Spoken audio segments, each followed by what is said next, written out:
दिल्ली का मुख्यमंत्री इस वक्त गिरफ्तार है, दिल्ली में कोई चीफ मिनिस्टर नहीं है इस वक्त। तो ये तो दिल्ली की जनता के साथ अपराध है ना भाई। दिल्ली को तो एक मुख्यमंत्री चाहिए।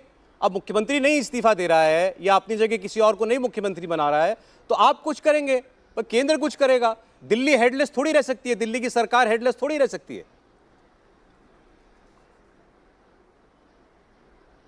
जेल से चल रही है सरकार, कहाँ है हेडलेस? दिल्ली की जनता भी ऐसा चाहती थी।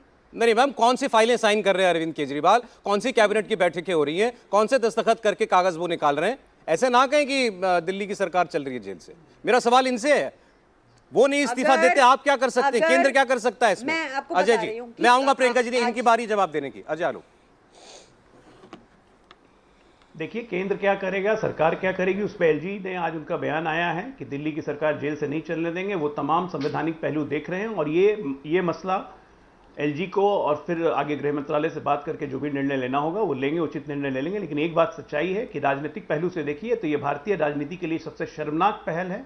आज तक इस देश में ऐसा नहीं हुआ कि कोई अगर मंत्री या मुख्यमंत्री जेल जाने से पहले इस्तीफा नहीं करता हो। इन्होंने ये पहले ही प्रेसिडेंट कर दी थी जब इन्होंने सत्येंद्र जैन को मंत्री बनाए रखा 6 महीने तक जेल में रहने के बावजूद भी। तो उसी वक्त देश को अंदाज हो गया था कि केजरीवाल कुछ ऐसा कर सकते हैं।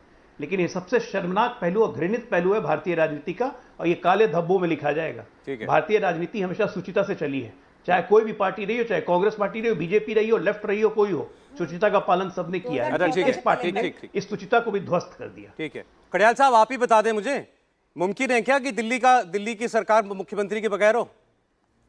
देखिए, बात ये है, अब अगर मुख्यमंत्री को फॉल्सली इंप्लीकेट करेंगे, बगैर किसी सबूत के, बगैर किसी वजह के अरेस्ट करेंगे, वो भी लोकसभा इलेक्शन जस्ट पहले, तो भारतीय जनता पार्टी की सरकार पे सवाल होंगे कि आप दिल्ली को एक स्टेबल सरकार क्यों नहीं चलाने दे रहे हैं, गवर्नेंस स्टेबल क्यों नहीं आप चाहते हैं कि नहीं दिल्ली सर, को मिले? आप ये आपका आरोप आप जनता के बीच में लेकर के जाइए, जनता को बताइए कि भाजपा की सरकार हमारे साथ ऐसा कर रही है, ये लोकतंत्र के खिलाफ काम कर रही है, इसको आप आंदोलन बनाइए, कोई दिक्कत नहीं है। मैं तो दिल्ली की जनता के लिए आपसे पूछ रहा हूं, दिल्ली की जनता को मुख्यमंत्री मिले ना मिले। मैं दे रहा हूं जवाब शर्मा साहब, काइंडली मुझे 1 मिनट अनइंटरप्टेड दे दीजिएगा, बड़े टाइम बाद आए हैं। देखिए, पहली बात तो मैंने आपको 3-4 उदाहरण गिनाए, और उदाहरण देखने को बहुत जल्द मिलेंगे। ये बीजेपी की वजह से हो रहा है कि अरे कड़ियाल साहब 1 मिनट, जो बात हम कर रहे थे उस पर खबर आ गई है, हाईकोर्ट से खबर आ गई है और अरविंद केजरीवाल को झटका लगा है हाईकोर्ट से। अभी उनको राहत नहीं दी है हाईकोर्ट ने, फिलहाल उनको ईडी की कस्टडी में रहना पड़ेगा। अरविंद केजरीवाल ने अपनी गिरफ्तारी को चैलेंज किया था दिल्ली हाईकोर्ट में जाकर, और उन्होंने ये कहा था कि उन्हें जो गिरफ्तार किया गया ये उनके मानवाधिकारों का उल्लंघन है, ये लोकतंत्र के खिलाफ काम किया है सरकार ने, और उनको रिलीफ उन्होंने मांगा था दिल्ली हाईकोर्ट से। दिल्ली हाईकोर्ट ने फिलहाल उनको कोई फौरी रिलीफ नहीं दिया है, मतलब उनकी ईडी की कस्टडी बरकरार रहेगी। कल उनकी कोर्ट में पेशी होनी है, कल जो कोर्ट में होगा वो दिल्ली का राउज एवेन्यू कोर्ट है, अलग कोर्ट है, उस कोर्ट में जो होगा वो अलग, वहां ईडी उनकी रिमांड आगे मांगे या ना मांगे, उसके बाद उनको जेल हो या बेल हो, ये तो कल हमको पता चलेगा। फिलहाल जो उन्होंने अपनी गिरफ्तारी को चुनौती दी थी दिल्ली हाईकोर्ट में, उसमें उनको राहत नहीं मिली है। प्रियंका जी एक बार इस पर रिस्पॉन्ड कर दे, खबर उनसे जुड़ी है, उनके पास जा रहा हूं मैं, फिर आप बोलिएगा कड़ियाल साहब, समय लेके आऊंगा। प्रियंका जी, दो शॉर्ट पॉइंट्स बोलने, इसके बाद मैं अपनी बात खत्म करूंगी। पहली तो देखिए, अरविंद केजरीवाल जी की 10 दिन की रिमांड हुई थी, हमने कहा था ये रिमांड गलत है, ये अरेस्ट इलीगल है, इसके अगेंस्ट हम गए थे, कोई बेल वेल नहीं लगाई थी, कोई झटका नहीं हुआ। 1 दिन की रिमांड बची है जो कल होगी और केस चलेगा नीचे राउस एवेन्यू कोर्ट में। पहली चीज। दूसरी चीज, ये जो बार बार आप मुझसे कह रहे हैं या आपके ये को पैनलिस्ट कह रहे हैं कि बैठे रहना चाहिए अरविंद केजरीवाल जी को सीएम के पद पे, देखिए हमारे दिल्ली में मणिपुर जैसी हालत नहीं है कि सीएम बैठा है पर हेल्पलेसनेस दिखा रहा है, कह रहा है कि भाई मेरे तो यहाँ तो गैंगरेप हुए जा रहे हैं, यहाँ तो लोगों के खून हुए जा रहे हैं, मैं कुछ कर नहीं रहा। बीजेपी को अगर इतनी उतावलापन है तो वहां प्रेसिडेंट रूल लगा दे, मणिपुर में जरूरत है, काफी महीने हो गए मणिपुर को जलते हुए। दिल्ली की चिंता ये ना करें, दिल्ली की जनता ने इनको बार बार कहा है कि वो इनको पसंद नहीं करते। बीजेपी को समझ आनी चाहिए कि दिल्ली दिल वालों की है, ऐसे छोटी मानसिकता और छोटे दिल वालों की दिल्ली नहीं है, इसलिए आपको बार बार रिजेक्ट किया है भाजपा। आप दिल्ली से दूर रहिए, मणिपुर जाइए, वहां प्रेसिडेंट रूल लगा दीजिए, उसको संभालिए, काफी महीने हो गए जलते हुए। ठीक है, 3 अप्रैल को सुनवाई होगी अगली, मतलब फिलहाल अरविंद केजरीवाल को कोई राहत नहीं, आप कह रही कोई झटका नहीं है, उनको कोई राहत नहीं है। प्रियंका जी, कड़ियाल साहब।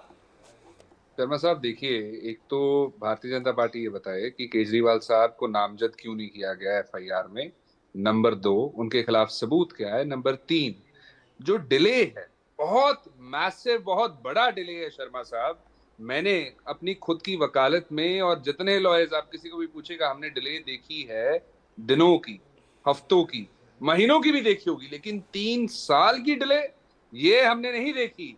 और डिले वो एस्पेक्ट होता है जिसकी वजह से केस या तो मेक होता है या ब्रेक होता है।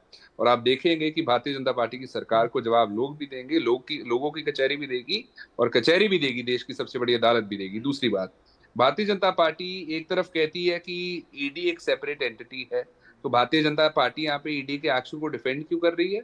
वो तो सेपरेट एंटिटी है। आप तो ऐसे लग रहा है कि ईडी को डिफेंड कर रहे हैं, ईडी के प्रवक्ता होते हैं आप। ईडी जो कर रही है, let them explain if they are right और रॉन्ग। अगला ये है कि conviction, Bharatiya Janata party under trials की बात करती है, लोग जो बेल पे उनकी बात करती है।